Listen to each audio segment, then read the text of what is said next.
que fue una de las historias de vida que me llevó a la muerte. Cuando eras el gran narrador de la Fórmula 1. Estuve en ese momento histórico narrando todas las carreras de Montoya. Viene Colombia con Juan Pablo Montoya, estamos a 16 vueltas de la meta. En esa época era Fórmula Kart, luego en la Fórmula 1. En NASCAR llevo 22 años, 1280 carreras y todavía no sé cómo me va. ¿Estás segura que quieres contarlo? Nos encontramos con Ricardo Soler Mantilla, además de un gran amigo de la casa del Centro Comercial Vima, un ser excepcional, un amante de los carros y un creyente firme y fiel de que el Centro Comercial Vima es la casa de los carros y los autos.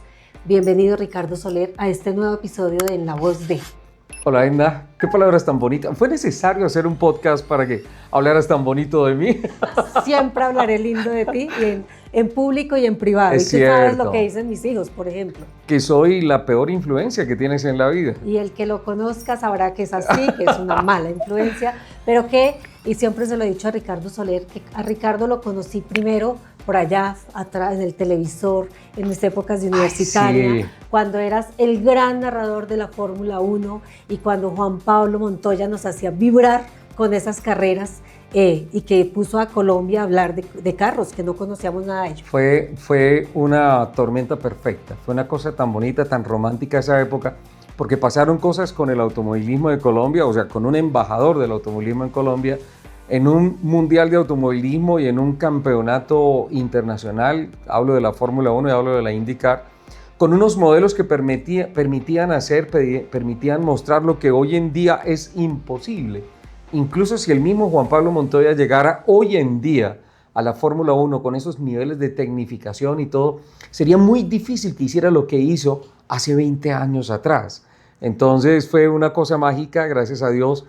Estuve en ese momento histórico narrando todas las carreras de Montoya en la IndyCar.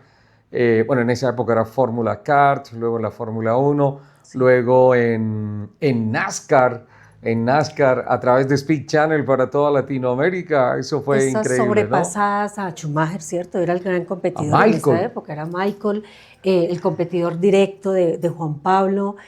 Algunas historias de Juan Pablo aquí en privado y en público en Colombia, en sus visitas a Bogotá.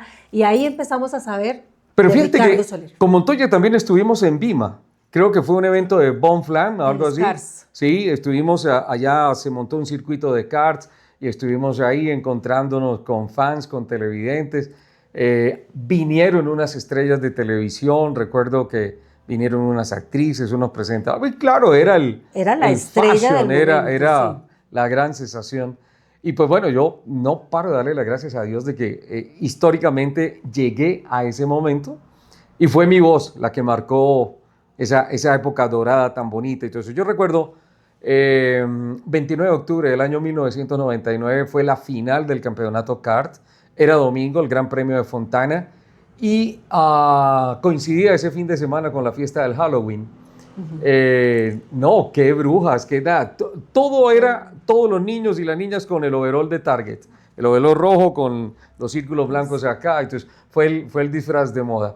Yo, como siempre, en mi perfil de brujo no encontré overall. Pero... Ya hablaremos de nuestras brujas en Vima. Eso es largo, ¿no? Eso es largo y por ahí continuamos. ¿Cómo nace ese deseo de ser periodista? Porque un santandereano de Racamandaca, nacido el 20 de enero, en Las Corralejas, decide que el periodismo va a ser lo suyo y en qué momento decide que va a ser el periodismo deportivo y los carros su gran pasión. Qué buena pregunta, porque es que el tema no tanto es decir yo decido hacer esto, sino que yo decido hacer esto y además me dedico a hacerlo, ¿sí? No sé, el periodismo viene, en mi familia, cero periodistas, cero comunicadores. Tenemos una línea muy fuerte de docentes, entonces hay como vocación de profesores, de todas esas cosas. Yo también en algunos momentos de la vida he sido profesor en comunicación y últimamente en la Universidad de La Sabana en Sports Marketing. Pero yo recuerdo cuando estaba por ahí en primero, segundo bachillerato en el Colegio Guarentá, que había una emisora en San Gil que organizó un concurso de narradores y Armonías de San Gil, de la cadena RCN. Y obviamente cuando yo me enteré, yo participé. Y dije, ¿por qué? Porque yo quiero ser periodista, yo quiero ser locutor, yo quiero dedicarme a este mundo del periodismo. Y era una cosa que iba como floreciendo en mí y todo esto. Y pues bueno, tuve contacto, mi primer trabajo periodístico, esta es una primicia, mi primer trabajo periodístico, y que no vayan a tener ninguna represalias con mis papás, por favor, porque yo era menor de edad, eran otras épocas, era otro país. A los 10 años, mi mamá se mamó de mí en la casa en unas vacaciones y me dijo, berraco a Cabachiros, se me va a trabajar. Y llamó a doña Elvia Plata, una gran amiga que era la distribuidora del periódico El Espectador. Le dijo, Elvita, por favor, recíbame este chino que tengo que formarlo bien porque solamente juega fútbol, juega basquetbol, no quiere hacer nada ni nada, póngamelo a trabajar. A los 10 años tuve mi primer trabajo periodístico. Repartía periódico en bicicleta en San Gil. Y más allá de eso, lo bonito que significaba unos pesitos que llegaban para el bolsillo y todo eso, empecé a encontrar una magia tan bonita de un periódico que llegaba con noticias, que llegaba con fotos, que llegaba con estadísticas y que me permitía entender que detrás había gente investigando para transmitir todo eso. Y eso fue amor a primera vista y para toda la vida. Entonces arranqué por el periódico. El concurso de RCN de Armonías no lo gané, sí. Pero por lo menos de primero a tercero era, bueno, hoy en día es grado 11 y todo eso, ha cambiado mucho el tema. Pero Son otras épocas. Pero en mi época ya existían colegios. Entonces, del primero a tercero participé yo, ese sí lo gané. Pero ya la gran final perdí con el que venía de sexto, obviamente. Me llevaba mucha experiencia y todo. Pero ahí estaba la semilla y todo esto. Me gradué y dije, me voy para Bogotá, quiero estudiar periodismo. Y empecé a buscar trabajo, obviamente, porque pues económicamente no teníamos los recursos para pagar al niño en Bogotá, en una universidad y todo eso. Entonces empecé a trabajar de día, a estudiar de noche y pude ir haciendo no solamente la carrera de periodismo, sino también locución y producción de medios audiovisuales. Entonces esa era como la información que traía, no sé, en las venas, algo así como cuando tú vas caminando por el mundo, por la vida, y llega el momento en que encuentras al que dice el destino que es tu esposo y con quien te vas a unir para toda la vida y a dar tus frutos y todas esas cosas. Entonces eso pasó desde chiquitico en una turismera de Monarch, dándole ahí Ricardito, y reporta, El Espectador, si no lo llevas porque usted no sabe leer. Y así arrancamos. Y de ahí el salto, digamos que para como sintonizar a nuestra audiencia, ese salto a hacer emprendimiento y hacer empresa en un país como el nuestro, que no es fácil, y menos en un mundo tan puntual y tan específico como el deportivo seguramente, o el del periodismo, sí, donde muchas personas culminan su carrera con la gran ilusión de estar en algún medio de forma inmediata, pero que no se logra porque las oportunidades están brindadas o para quienes tienen ciertas conectividad, conexiones, relacionamiento, o para quienes finalmente se ponen la camiseta, el sombrero y entienden que desde el primer momento, desde el primer segundo, no se va a generar plata, sino se va a generar seguramente un reconocimiento a largo plazo que le permita para buscar la oportunidad. Para buscar las oportunidades. ¿Cómo lo haces? Acabas de decir la gran verdad. Es la gran realidad que tienen que enfrentarse los egresados de las universidades a entrar a torear el mundo del periodismo real, de los medios de comunicación reales. Y mucho más en esta época en donde está cambiando tanto la forma de comunicar, que no necesariamente en todo aspecto diga uno, sí es bueno. Uh-huh. Definitivamente estamos tomando la ruta que es, porque más allá del espacio en donde tú comunicas, es lo valioso, lo verdaderamente valioso es qué tan bien preparado estás, qué tanto conocimiento tienes para cumplir con una verdadera tarea de comunicación, no para ganar likes.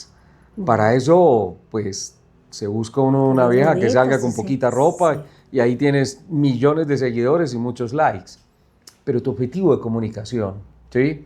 Entonces, yo tuve la fortuna de que, obviamente, como tuve que trabajar, entonces, yo me vine a Bogotá y dentro de los trabajos que conseguí pude trabajar con los hermanos Monroy, un grupo musical, cómico musical. Yo, aquí todo el equipo de producción que está detrás de cámaras y todo eso, todos, son de la demasiado generación. jóvenes y están diciendo...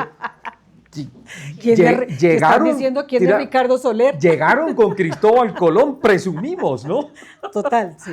Entonces, yo empecé a trabajar con ellos montándoles el sonido de los espectáculos, aprovechaba y hacía pinitos ahí de presentarlos a ellos. En cuanta plaza de toros, en los pueblitos, o sea, conocí Colombia, entonces, pero obviamente era un trabajo muy duro porque tocaba viajar y todas esas cosas, y entonces ahí fui haciendo conexiones. Y poco a poco llego a la Academia Arco, o sea, estudié en la Tadeo Lozano, llego a la Academia Arco a seguir perfeccionando mi tema porque yo quería también meterme muy bien en el tema de locución. Y Jimmy García Camargo, alma bendita, que Dios lo tenga en su santo reino, creyó en mí, cosa que yo no hacía.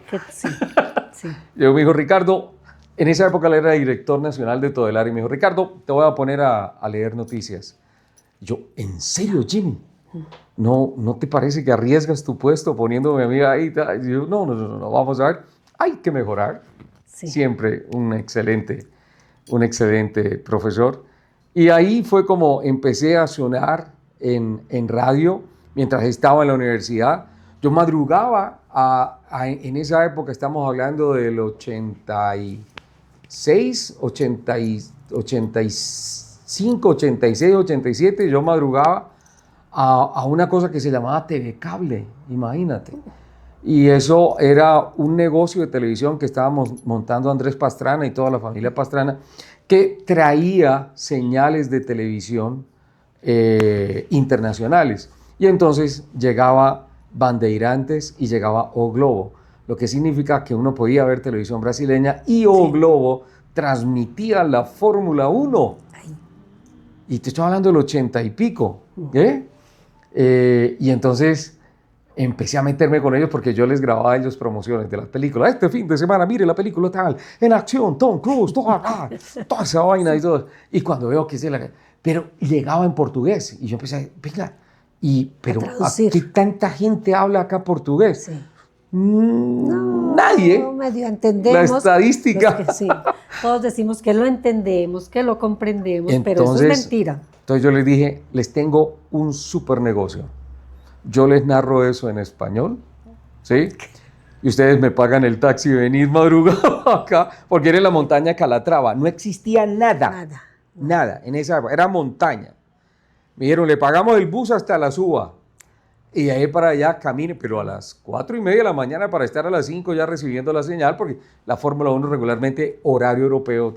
Y entonces ahí fui sonando, fui metiéndome todas estas vainas hasta que finalmente vino José Tamayo con Auto y Pista en Todelar. Entonces empecé cargando cables, cosa que hoy en día la gente no quiere hacer. Quieren graduarse ahí y salir a sentarse al lado de Jorge Alfredo Vargas y decir, hola, ¿cómo están? Bienvenidos a Emisión Central de Noticias Caracol. Me encantaría. Y ahí poquito a poco fuimos creciendo, hasta que llega el fenómeno Montoya, me llama Pablo Montoya, transmitimos la Fórmula Car en RTI, pero gracias a Dios ya había un bagaje importante antes de. ¿Y el TC2000 en qué momento sale? ¿En qué momento y por qué sale, está en tu mente y empiezas a pensar y a proyectar que ese puede ser tu gran desarrollo como profesional, como ser humano, como vinculante en el tema de automovilismo? 1995, me llaman de Shell Colombia a decirme, Ricardo, y llamaron a mi jefe, a José Tamayo, y nos fuimos los dos, los de Todelar. Ricardo, va a pasar una cosa, y a José, va a pasar una cosa. Schumacher, campeón del mundo en 94 y campeón del mundo en 95 con Benetton, va a firmar para Ferrari. Shell es patrocinador de Ferrari. Entonces pensamos que este tipo se va a ir para Ferrari y van a pasar cosas interesantes y queremos empezar a montar un tema de comunicación con esto. Tamayo, que no creía en Ferrari, y tampoco, bueno, en Ferrari sí, pero no tanto en Schumacher, dijo, a mí me da la impresión que esto no va para ningún lado y todo. Y yo, ay, Dios mío, déjenme hablar, pero obviamente no pude hablar. Entonces, gracias por pensar en nosotros, pero no, muchas gracias, no queremos casarnos con este tema y todo eso. Pero yo tenía una contraoferta, entonces yo volví a llamar y dije, venga, espere, si mi jefe no, yo sí. Yo sí. Sí, yo cuadro mis cosas ahí, entonces yo sí, ¿por qué? Y volví a hablar con la gente de Chevrolet, porque yo creo que ellos van a durar unos 3, 4 años en un proceso de crecimiento, pero cuando logren llegar a la cima, ¿sí? Van a ser invencibles. Todas. Y van a marcar una época tecnológica increíble. Eso es lo que yo pienso. Y entonces me dijeron, listo, genial, entonces ven para acá. Y empecé a trabajar con ellos.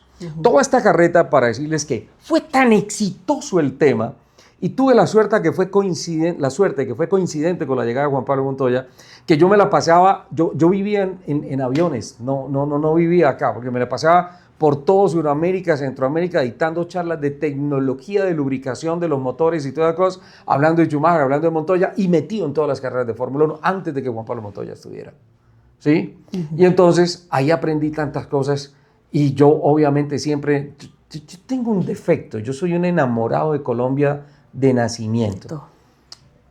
Yo viví en Miami, viví en Boca Ratón, en la época en que Montoya estaba en la CAR y todo eso.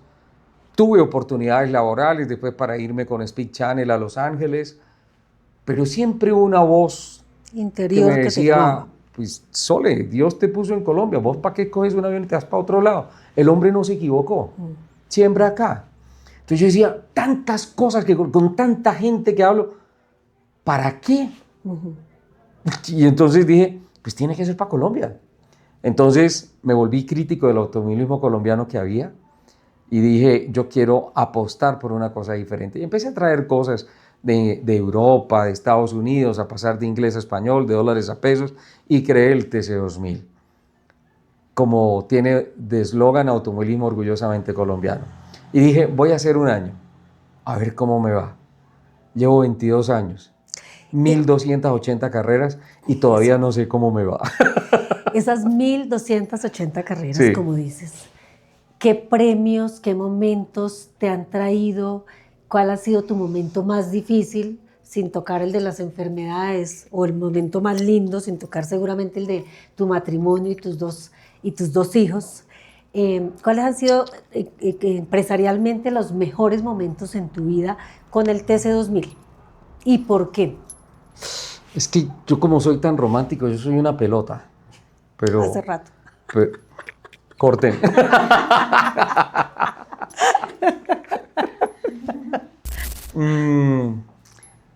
Yo, pues obviamente el TC2000 es mi hijo, ¿sí? Y lo he visto crecer.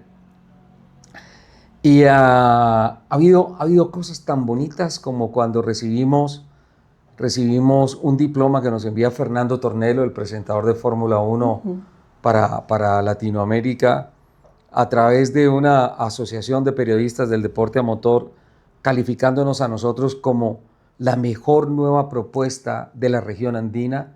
El diploma lo tengo ahí en la oficina. Recibimos de Vicepresidencia de la República la bandera de Colombia como un producto orgullosamente colombiano, y entramos dentro del listado de las cosas interesantes de Colombia en ProExport en la época de Colombia es Pasión.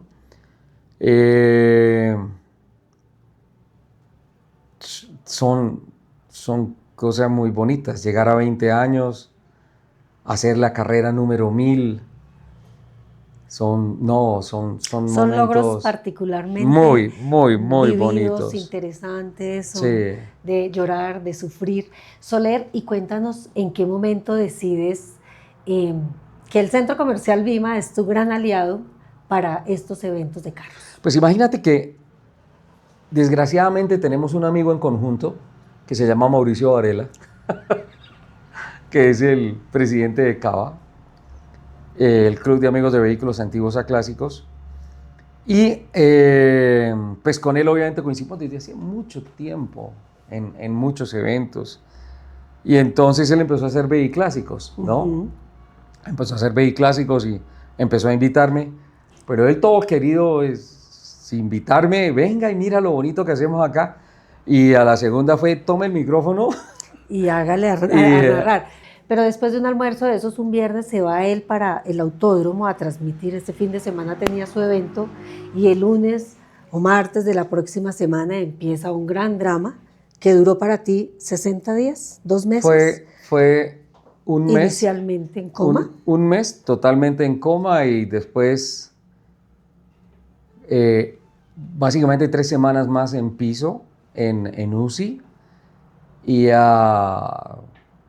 la recuperación, ponle por lo menos unos 6 meses más, a pesar de que pues tú sabes lo hiperactivo que soy, y entonces me tienen que amarrar a la pata de la cama y todo eso. Pero sí, casi que Vima fue mi última presentación en sociedad. Ya era ver a Soler, a Ricardo, con una torre de oxígeno, con una manguera llegando.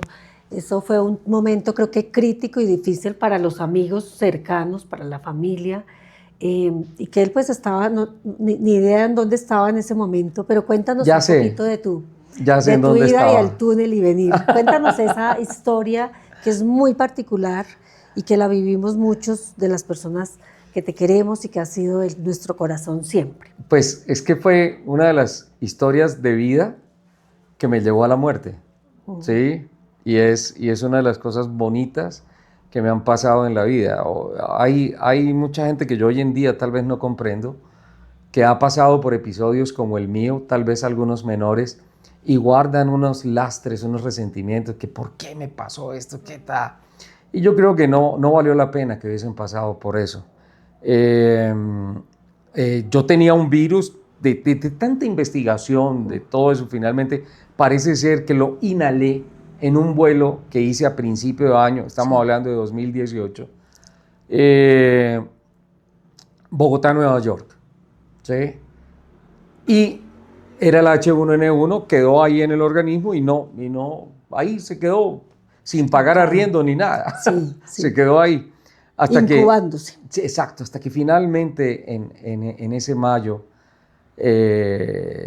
puntualmente el 9 de mayo, yo entré a la clínica La Colina bastante mal, y entonces me dijeron, Ricardo, vamos a ponernos llegué como a la 1 o 2 de la tarde, vamos a ponernos en observación para ver qué es lo que está pasando. Yo tenía la saturación muy bajita y todo esto, empezaron a sacar unas radiografías, alguna cosa, y hasta ahí recuerdo. Y cuando me desperté, estaba en la clínica Chayo, estaba amarrado a la cama, estaba conectado a todos los aparatos de ECMO. ECMO es una tecnología que es una membrana extracorpórea que se encarga de hacer lo que hace los pulmones con la filtración y oxigenación de la sangre, pero esa oxigenación se tiene que hacer afuera, entonces hay una especie de diálisis de todo el cuerpo que te saca la sangre por acá y pasa por una cantidad de filtros. Por un lado intentan sacar el H1N1, por otro lado intentan oxigenarla y la meten a una bomba de presión y te la meten por acá para que esa presión ayude a que se mueva el corazón. Sí. Más o menos.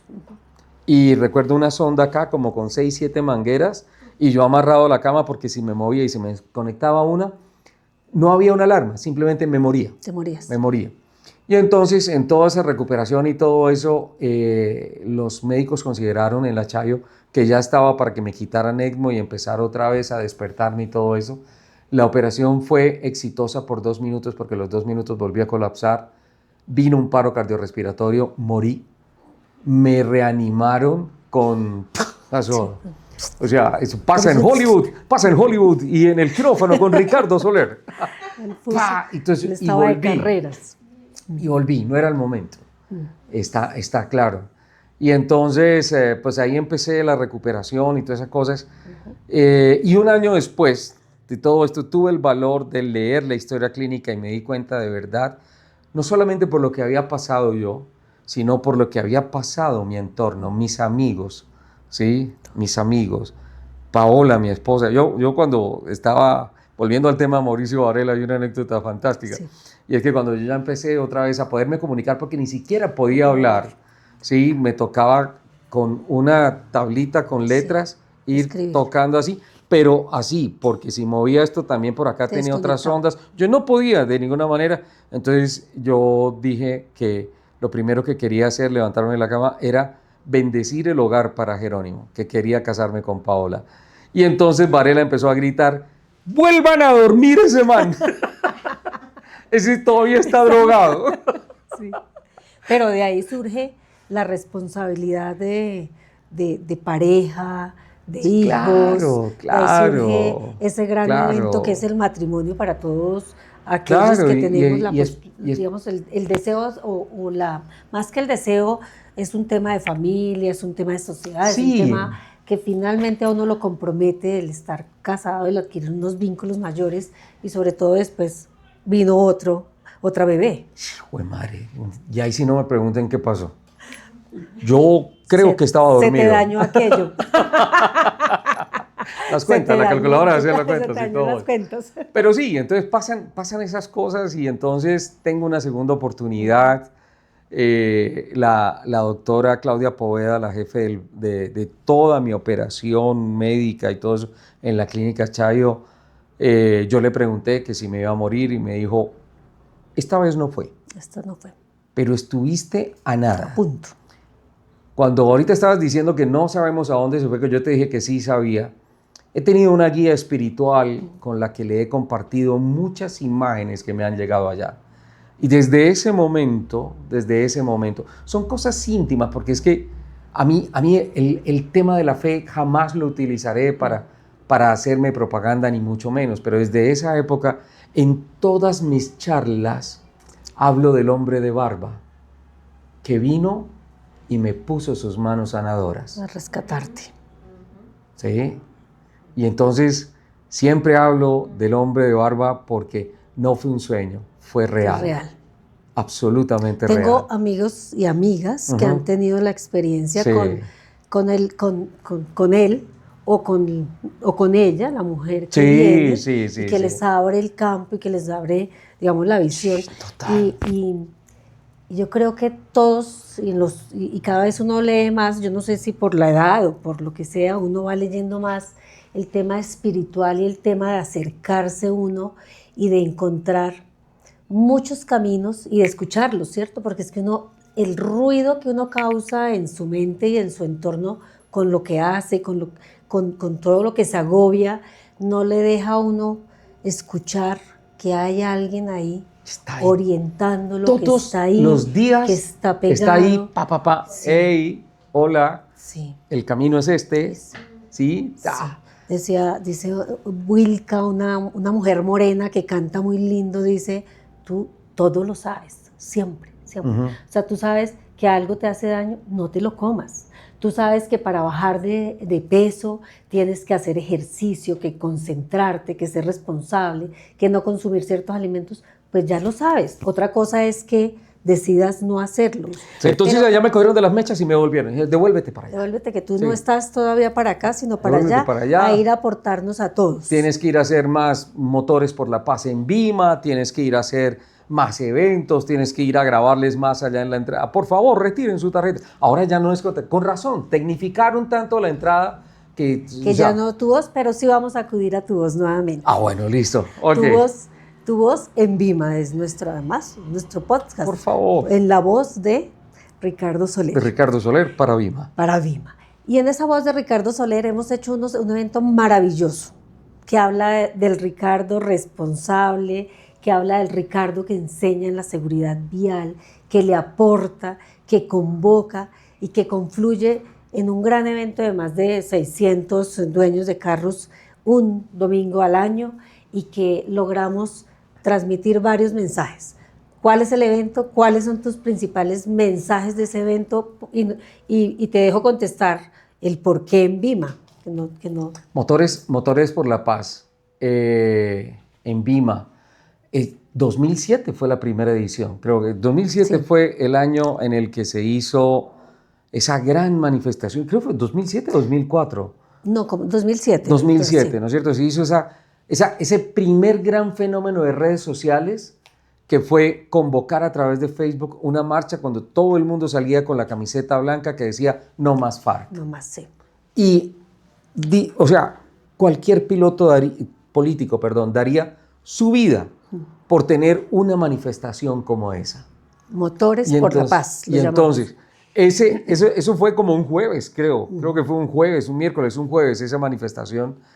Y ese domingo de esa semana nos encontramos en Vima Rodrigo Curmen, Mauricio Varela, Alejito Pérez, este servidor, no me acuerdo cuántas, pero éramos como 15 carros, 15 locos con carros, y dijimos, bueno, si marchamos entre semana, pues salgamos a marchar, y todos llevamos la bandera de Colombia, y dijimos, listo, salgamos a demostrar que también con nuestros carros queremos disfrutar nuestro país. Entonces nos fuimos para Vima, tú nos recibiste, Jorge Arévalo también, que estaba en la gerencia en esos momentos, y dijeron, listo, ¿y qué van a hacer? Porque eran unos Carmanguía muy bonitos, unos Fiat Pininfarina divinos. Yo me acuerdo que había llevado mi carro de carreras, Piolín, y todo, y entonces dijimos, listo, no, pues, ¿y a qué vinieron aquí a Vima? Pues básicamente a decir que nosotros, con nuestro gran amigo del día a día, con nuestro carro, queremos también decir que queremos vivir en paz. Entonces Jorge no sé de dónde sacó un megáfono. Tú fuiste, saliste corriendo y trajiste un megáfono. Sole, pues no tenemos sonido, pero cante el himno de Colombia. Sí. Me subí a la garita allá en todo el parqueadero, armamos los carros, sacamos las banderas de Colombia y entonces, oh gloria, ir, que viva Colombia, te quiero en paz, amada país, amado país. Y nos montamos y nos fuimos y nos dimos una vuelta por la sabana, fuimos a Sopote y volvimos a Vima y terminamos allá como a las 5 de la tarde a almorzar. Y entonces ahí cerramos el día. Y listo, quedó eso ahí. Al año, Jorge nos dice, Sole, es que imagínate que nos está escribiendo personas que cuándo van a volver a llevar esos carros tan bonitos y todos. ¿Qué? Sí, ¿se acuerdan lo de el himno de Colombia y la bandera de Colombia? Ay, jue madre, no, pues si hay que hacerlo, lo hacemos. Y entonces empezamos a hablar con Varela y empezó a tomar forma Motores por la Paz. Pero dijimos, no solamente el país en paz, que es un clamor que siempre tenemos que lograrlo. Nosotros tenemos la responsabilidad de dejarle a nuestros hijos un país vivible, un país con esperanza, ¿sí? Y todo lo que se haga, se tiene que hacer. Pero resulta que la violencia no es solamente la guerrilla y todo eso, hay mucha violencia en las vías. La intolerancia, la falta de cultura ciudadana, que eso es lo que tiene que ver con mi trabajo. Entonces dijimos, bueno, venga, vamos a hacer una cosa. Motores por la Paz. ¿Pero por qué por la paz? No para unirnos a ningún político de nada. Simplemente porque nosotros desde las vías, queremos ayudar a bajar las fatalidades. Entonces nos diseñamos un pergamino espectacular. ¡Ay, ya terminé aquí! Ya rompí el estudio. Estamos acabando con Leprica. Es que se me prendió se prendió el bombillo. Y entonces dijimos, vamos a hacer un pergamino grande para que todos firmemos un pacto de tolerancia y respeto. Entonces empezamos a diseñar un mensaje muy bonito. No importa que haya código de tránsito, no importa que haya autoridades, no importa que haya señales de tránsito. Lo verdaderamente valioso es tu disposición frente al volante o frente al manilar. Entonces vamos a proponernos nosotros ser el ejemplo en las vías. El yo consciente en la vía. Exacto. El respetar el espacio y el derecho de los peatones, de todos los actores viales. Entonces, yo me comporto bien, no porque haya un código de comportamiento y todo eso, que además lo tenemos que leer y lo tenemos que respetar, sino porque a mí me nace ser el niño ejemplar. Y los que firmamos ahí el acuerdo y todas esas cosas, decimos, y yo traigo a colación, por ejemplo, en mi programa en Blue Radio todos los sábados estoy diciendo eso. Y estoy trayendo a colación el tema y recordándole a los clubes que firman. Entonces todos hacen un compromiso, hacen un pacto, todo eso. Y decimos, desde ahí, no desde lo macro, sino desde lo individual, que a la postre termina siendo lo macro, ¿sí? Vamos a empezar a cambiar este tema. Y hemos tenido unas respuestas maravillosas. Maravillosas. Los últimos números, por ejemplo, ¿cuántos fueron? ¿Los tienes ahí? No, es que la vez pasada la gerencia de Vima nos limitó el parqueadero. nos dijeron 450 cupos y metimos como 700. Eso fue la locura. Porque es que todo el mundo quiere venir a participar en esto. Todo el mundo quiere venir a firmar pero nosotros una vez tuvimos, Edna. Yo le digo Cessna. Acuérdate que una vez ¿Te acuerdas que tocó alquilar el aventar las potrero hojas del verdes lago y para, ponernos para el para lado. los clientes? Sí, es un evento. Porque teníamos 1.200 carros ya exhibidos ahí y había cola para entrar. Y había cola para entrar. Con este hombre se han hecho eventos maravillosos. En la voz de Ricardo Soler, hablando de Vima. Nosotros hemos tenido Motores por la Paz, hemos tenido Clásicos. El desfile clásico. Todo lo que tenga que ver con carros, él lo acaba de decir. Lo invitamos, pero además se vuelve nuestro vocero oficial. En su programa de Autos y Motos está hablando siempre de las bondades de un espacio como el centro comercial. ¿Te acuerdas que hicimos también por primera y única vez en la historia el desfile del Jipao, no en Armenia, sino que lo hicimos acá? Hemos hecho realmente 2 o 3, pero el primero que fue maravilloso con macheteros y todo. ¿Te acuerdas que me iban a picar a machete allá en Vima? La anécdota es, teníamos una niña de mercadeo, una alta morena, llanera, divina ella, y claro, se coordinaba vía radio todo el recorrido y toda la transmisión. ¿Estás segura que quieres contarlo? Tocaba acompañarnos de policía porque entrábamos por la ciudad, íbamos por vías principales de la ciudad y pues era un recorrido largo que empezaba toda una entrada en Vima, pero nosotros congestionábamos indudablemente la autopista, la entrada. Estos hombres llegaban encantados, felices porque habían terminado el viaje y ella estaba en la puerta furiosísima porque algo de sonido no le funcionaba. Y entonces, ¿cuál fue la primera frase? Querida Franci, esto es todo un espectáculo. ¡Ah, qué machera! ¡Qué espectáculo! Aquí no hay sonido para los bailarines. Sí. Y detrás vienen como 10 bailarines todos con machete y dije, esta vieja me picó. Esta vieja me mató. Hasta ahí llegó mi encanto. Así de todo, Soler ha estado presente. Y después me llamó Jorge Gerencia. ¿Qué hubo, Sole? Felicitaciones, gracias. ¿Todo bien? Le dije, sí, señor, todo bien. Aquí todo es paz y amor.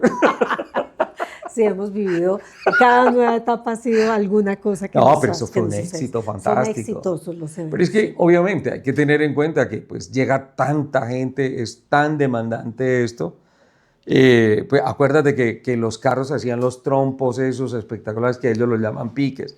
Y había mucha gente cerca de, entonces desde el micrófono nos tocaba pedirle a la gente que por favor un poquito para atrás y todos... Y bailaban con machetes reales y y todo eso. Sí, Jipao, pues eran no sé cuántos carros de carga de los 4 de los Willys, 4x4, que además tenían los trasteos, lo de los bits, el coroteo, los bolsas, las bultos de café, los racimos de plátano. No, es que era tal cual el desfile del Jipao, el cafetero aquí. Con los señores de... Nuevamente Divino. De Jeep, sí. Sí, de Jeep. Sí, ellos, con algún amigo tuyo que ya tú conoces a todos en el sector y todos te siguen. No, divino. Pues bueno, Ricardo, yo creo que aquí hemos contado un poquito de todo, hemos contado de las infidencias de nuestra relación. Yo creo que amigos, cuando me preguntan algún amigo...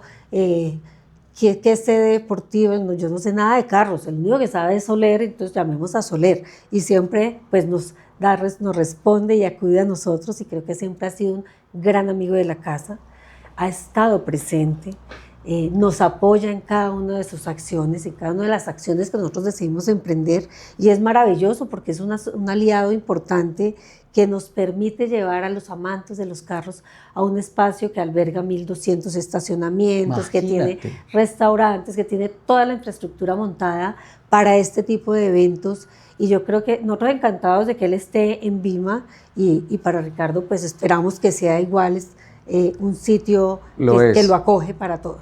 Lo es, lo ha sido y lo será. Porque en Vima no hay un centro comercial, hay una familia. Entonces hay una receptividad fantástica para las ideas, para todo. Y siempre pensamos bonito en lo esencial, que es que la gente que vaya a Vima se sienta muy bien impactada, se sienta feliz, se sienta en casa, todo eso. Yo quiero reclamar una autoría, si me lo permiten, que no todo lo que he hecho para Vima es de carros. Hay un tema en especial que es de movilidad, exacto, de movilidad, que a mí un día me preguntaron, Ricardo, tú te mueves en carro, sí, estos se mueven en moto, estos y me dicen, y Edna, y Paola, y Oliva, y le dije, no, ellas se mueven en escoba. Nuestro evento Y insignia. entonces además, creamos una cosa tan bonita que es la leyenda de la quemada de la bruja, ¿sí? Del Halloween. Entonces nos sentamos, ¿te acuerdas que estábamos allá? Sí. Y dije, no, ven para acá, porque llegó la idea, Se prendamos el ofreció, computador. dijo, yo voy a hacer el locutor. Entonces, ¿qué tiene que pasar? Los niños tienen que interactuar con eso y nos tienen que traer o escribir, a mandar por correo electrónico en nuestras redes, alguna cosa, las malas cosas, los malos comportamientos para quemarlos con la bruja, porque lo malo tiene que quedar atrás. ¿Sí? Y por cada cosa mala que cambiemos, que quememos y todo eso, lo vamos a cambiar por dulces. Y eso se convirtió en una historia tan bonita. Ahí entraron ustedes a decir, no, listo, le vamos a meter artistas, música. Hicieron una bruja de 3 metros, 5 metros de alto, tan grande que tocó traer camión de bomberos en el PMU por cualquier cosa que pasara. Y todos somos unos niños absolutamente felices viendo cómo se quema la bruja. Llegan, además hay coreografías, concursos de coreografías y todas esas cosas. Y en esa tarima regularmente yo termino allá, porque si no voy me regañan desde la gerencia y todo eso, diciendo, se quemó la bruja. Oficialmente en Vima inauguramos las fiestas de Navidad y de fin de año. Todo eso es el sentimiento en torno de Vima. Todo. Hemos construido tantos años, Esna, juntos, todos, en familia, hecho tantas locuras, de todo, pero siempre lo más bonito es pensando en la gente. Recientemente Interrapidísimo se ha caracterizado por los comerciales que ha sacado. ¿Viste lo que de los señores, lo de los abuelitos, que fue todo un éxito maravilloso. Ganaron India Catalina. Ganaron India Catalina. Sí. Y después siguió un comercial preciosísimo. No, pero espérate, que antes hubo el del niño que escuchó en radio que estaba haciendo tanto frío en Navidad que seguramente Papá Noel iba a sufrir de frío en esta Navidad, sí, porque habían heladas y todo, y entonces fue un campesinito boyacense, fue y peluqueó una oveja, hizo la ruana y se fue a buscar a Papá Noel sí. Y lo encontró y le dio la ruana. Yo veo ese comercial y lo he visto 500 veces y las 500 veces lloro. Pero después de esos 2 exitazos de Interrapidísimo, llega uno que nos recuerda al Ricardo Soler de la Fórmula 1. Sí. Y se lo gozó como un niño. En mi oficina alguien dijo, allá está el viejito, el que hace abuelito, ese es Soler. Sí, es cierto. Con la bandera dando la Lo que pasa es que me llamaron la última vuelta, ¿sí? Para celebrar el Día Internacional del Niño. Y entonces se recreó una carrerita de carros de balines empujados y todo esto, pero pues tenían sus motorcitos y todo, y era la historia de un niño que trató de evolucionar su carro y finalmente logró ganar, ir al podio, y tenía una amiguita que le ayudaba con el carro y lo acompañaba y todo eso, y resulta que cuando van al podio es el abuelito, no es el niño, ¿no? Y entonces ese comercial es más o menos, el mensaje es, en el Día Internacional del Niño celebramos con los niños que están normales y todo esto, y el niño que vive en uno, volver a ser niño. Nunca ha dejado de ser, volver a ser niños, ¿no? En Tibanápolis, en Tibaná, en Boyacá. Aquí faltó que nos narraras un poquitico de Fórmula 1 para los jóvenes que no, mira acá, estas niñas tienen que escuchar para que puedan identificarte siempre y se te lleven en tu corazón. Narranos un poquitito de Fórmula 1, narranos frente a Yo iba solamente a narrar eso, ¿sí? Cuando allá los de Interrapidísimo me vieron tan penetrado en el tema, yo que dijeron, Ricardo, usted tiene que saber. Yo, pero sí. No voy a manejar un carro, ni mucho menos. Entonces me dijeron, no. Entonces, listo, vestuario, maquillaje. Entonces me pusieron boina, más can. Esto no es por la edad, es un champú barato que compré. Le quedó desde Interrapidísimo. Y me decoloró el pelo. Me echaron mucho ¿Te maquillaje. pusieron a narrar Fórmula 1 o tú? No, era básicamente lo que pasaba ahí. Sí. Sí, y entonces yo dije, pero ¿yo cómo voy a salir? Entonces, ¿qué? No, Sí. pues Tú das la partida. da la partida. Sí. Pero hay un detalle fantástico, que yo les dije, no, algún día yo soñé dar la partida para una carrera, esa es mi meta. Y si te das cuenta, la partida la estamos dando no con bandera verde, sino con una De cuadritos. ¿no? bandera a cuadros. De cuadros. No para iniciar una carrera, sino cuando termine la carrera. Entonces yo hago así y me volteo y miro los niños que se van en la carrera con una sonrisa grandísima, como diciendo, hasta aquí está mi carrera, ahora es la de ellos, Ahora ¿no? es la de ellos. Fue una cosa muy, muy, muy bonita. Ricardo, Señora. solamente tú te acuerdas cómo Juan Pablo Montoya sobrepasó en algunas competencias a Michael Schumacher. ¿Por qué no recreas un pedacito de alguna de esas que te llegue aquí a la memoria para recordarle a nuestra audiencia cómo lo vivimos? O sea, a palo seco. A palo o sea, seco. para empezar, el inicio de las carreras. La famosa bandera verde, ¿sí? ¿Cómo Que era? siempre arrancaba, Sí. verde, verde, verde, verde.